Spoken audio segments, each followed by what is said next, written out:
So good morning pala mga bossing. Gagawin ko pala ng vlog yung ginawa ko kahapon sa aking motor. Dati kasi single shock lang ginagamit ko. So maganda naman yung play, maganda yung bounce nya.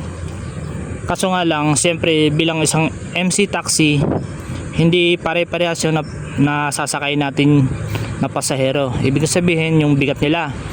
Pag sakto lang timbang, maganda yung play. Kaso ang problema, pag siyempre sabi ko na nga na hindi pare-parehas yung bigat, may malaki ako na sasakay, tumatama dito, sumasagad talaga sa ilalim. Kawawa yung shock, baka pumutok yung shock dito, baka masira. Ngayon nag-order ako sa Shopee ng shock mga bossing. Bali dalawa to, sa kabila din yung isa. Ayan. Yung stock mas malaki, itong nabili ko medyo maliit. Ang kailangan ko lang naman kasi susuporta dito sa stock na shock ko na malambot lang. Ito mga boss,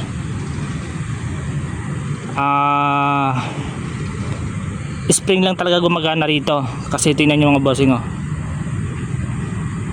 napansin ko wala siyang ano sa loob, parang langs ba yun? Basta hindi ko alam, basta spring na lang talaga gumagana siya dito.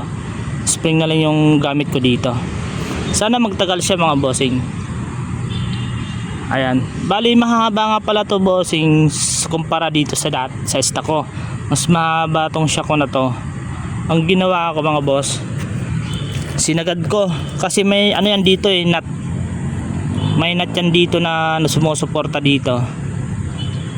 Ngayon hindi kasya dito sa haba ng ano ko, hindi kasya dito, hindi sila magkasukat. Ayan, napapansin nyo mas mahaba yan. Ito mga bossing, pag order ko nung in order ko to sa Shopee, wala siyang sukat na nakalagay sa box, parang ordinary lang talaga siya. Kasi ang habol ko lang naman talaga mga bossing yung ano nito, spring na susuporta dito. Yung sinabi ko nga kanina, kailangan nito ng suporta na hindi gaanong katigas. Spring na lang talaga to mga bossing. Ito na nga mga bossing, ginawa ko nga pala dito. Pansinin nyo ito mga boss, ito mga bossing sa may kamay ko. Ayan, pag doon kasi ako sa kabila hindi makikita. May ano kasi yan tornilyo na pwede mong i-adjust. Hindi makita, hindi makafocus. Wait lang. Ito mga boss, oh.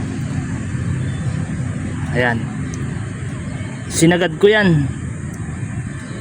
Sinagad kong pihitin para lang mahabol ko yung taas, mahabol ko yung ano nito, mapagkasya ko sa dito. Medyo mataas pa siya ng konti, pero konting-konti na lang. So diniin ko na lang yung shock, diniin ko na lang siya para lang mahigpitan ko ng husto. Ayan, kaya kahit pa paano nagkasya siya. Pinilsa ko na lang pala itong mga boss, siguro mga half inch lang naman yung pagitan. Ganyan na lang para hindi siya magkasya dito sa lagayan.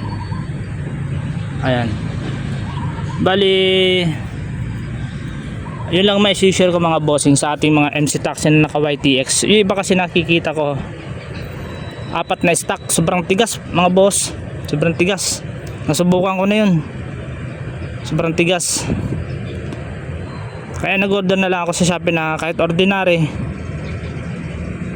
basta malambot na susuporta lang dito mga bossing. Ito yung sa kabila niya mga boss, oh. Ayan, gumagalaw din siya pero suporta lang siya. Ayan mga bossing, ito yung ano niya.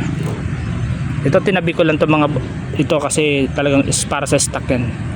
Tignan nyo, hindi pa nga masyadong lapat, oh. Pero naka ano naman, may rubber yan dyan na nakasalpak. May rubber siya dyan na nakasalpak.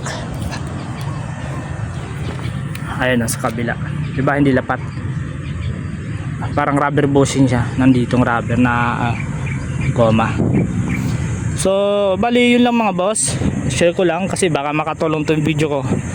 So nagamit ko na nga pala siya kahapon mga bossing, sobrang ganda.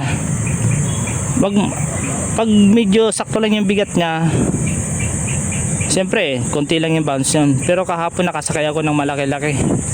sobrang ganda, laking tulong talaga mga bossing nito, pakalaking tulong. Ayun, bali hanggang dito lang yung video natin mga bossing. Maraming salamat, sana makatulong tong video ko na to at masubukan nyo na rin sa YTX nyo. Ito nga pala YTX natin mga bossing. Ayan, thank you and subscribe my channel, pa-share na lang din, and thank you sa panonood, sa abala sa inyo. Maraming salamat.